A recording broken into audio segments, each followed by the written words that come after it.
Commerce and Management Hub, Smart Commerce and Management Hub లో important MCQ series లో ఉన్నాం కదా. Which of the following oligopoly firms architectural framework is often described as the first mover advantage model?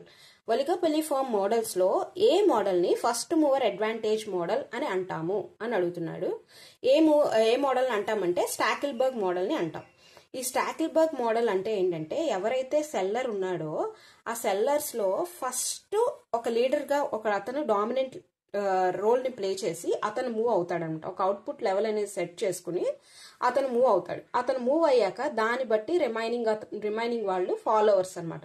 Remaining వాళ్ళు follow అయ్యి వాళ్ళ output level ని set చేసుకుంటారు. ఓకేనా. ఫర్ ఎగ్జాంపుల్ మనకి ఇక్కడ ప్రెసెంట్ వరల్డ్ లో చూస్తే యాపిల్. ఓకేనా. యాపిల్ ఫోన్ ఏం చేస్తుంది, తన ఇన్నోవేటివ్ ప్రొడక్ట్స్ అనేవి ఇంట్రడ్యూస్ చేస్తుంది. ఇన్నోవేటివ్ ఫీచర్స్ తో ఒక స్మార్ట్ ఫోన్ ఇంట్రడ్యూస్ చేసింది అనుకోండి, ఒక అవుట్పుట్ లెవెల్ అనేది సెట్ చేసుకున్నాను. ఇంత ప్రొడక్ట్స్ మార్కెట్ లో రిలీజ్ చేయాలని రిలీజ్ చేసింది అనుకోండి ఒక ప్రైస్ తో. వెంటనే సామ్సంగ్ అండ్ రిమైనింగ్ వాళ్ళు ఏం చేస్తారు, ఓకే అవుట్పుట్ లెవెల్ ఇంత సెట్ చేసుకుంది కాబట్టి మనం ఇంత అవుట్పుట్ లెవెల్ రిలీజ్ చేద్దాం, అలాగే ఇలాంటి ఇన్నోవేటివ్ ఫీచర్స్ పెడదాము అని చెప్పేసి అవి ఫాలో అవుతాయి. సో ఇక్కడ ఫస్ట్ మూవర్ అంటే స్టాకిల్బర్గ్ మోడల్ అంటే అది ఫస్ట్ మూవ్ అవుతుంది. సో దాన్నే ఫస్ట్ మూవర్ అడ్వాంటేజ్ మోడల్ అని కూడా అంటారు. అందుకే సో యాపిల్ అనేది మనకి స్మార్ట్ ఫోన్స్ లో ఫస్ట్ మూవ్ అవుతుంది కాబట్టి అది కూడా స్టాకిల్బర్గ్ అనమాట. ఎగ్జాంపుల్ కి మనకి ప్రెసెంట్ వరల్డ్ లో చూస్తే స్టాకిల్బర్గ్ మోడల్ లో ప్రెసెంట్ వరల్డ్ ఎగ్జాంపుల్ అనే ఇస్తున్నాడు, అది కూడా ఎగ్జామ్ లో.